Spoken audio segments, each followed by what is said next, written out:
First পার্টে তো বললাম আমরা শান্তিনিকেতন এসে পৌঁছেছি, আর এসে আমরা পৌঁছালাম রয়্যাল প্যালেস এই হোটেলে।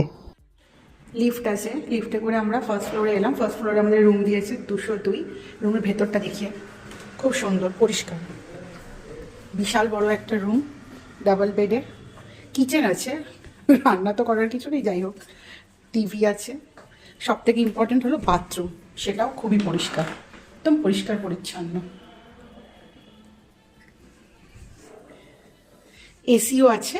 আমরা তো নন এসি নিয়েছি, কেন ওয়েদারটা খুব একটা খারাপ নয়। নন এসি রুমের ভাড়া হচ্ছে 1200 টাকা, আর এসি নিলে সেই রুমের ভাড়া গিয়ে দাঁড়াচ্ছে ওই নিয়ার অ্যাবাউট 1800 টাকা। খুব ভালো, পরিষ্কার, আর মানে খুব ভালো লাগলো, সত্যি খুব পরিষ্কার পরিচ্ছন্ন।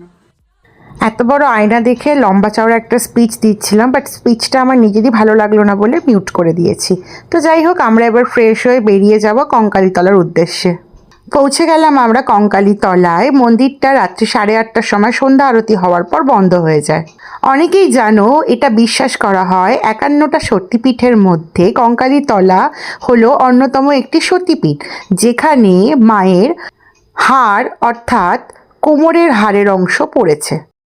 কঙ্কালীতলার বাইরে আমাদের সাথে আলাপ হলো নন্দীর। চা হলো আমাদের কাছে জাতীয় পানীয়। তো সারাদিনে আমাকে যে যতবার চা দেবে আমি ততবারই খেয়ে নেবো। তার জন্যই তো আমি দিন দিন এত কালো হয়ে যাচ্ছি আরও। মাকে দর্শন করে বেরিয়ে পেয়ে গেছিলো খুব জোর খিদে, তাই কিছুটা দূর আসার পরই দেখলাম এখানে একটা কাকু চপ ভাজছে, ওখান থেকে খেয়ে নিলাম মাছের চপ, তারপরে খেয়ে নিলাম ফুচকা। এবার ডিনার প্যাক করিয়ে নিয়ে আমরা চলে যাব হোটেলের রুমে। ডিনার এগ চাউমিন খাচ্ছি। এগ চাউমিনটা বেশ ভালোই ভরে ভরে দিয়েছে, বেশি দামও নেয়নি, মাত্র 60 টাকা।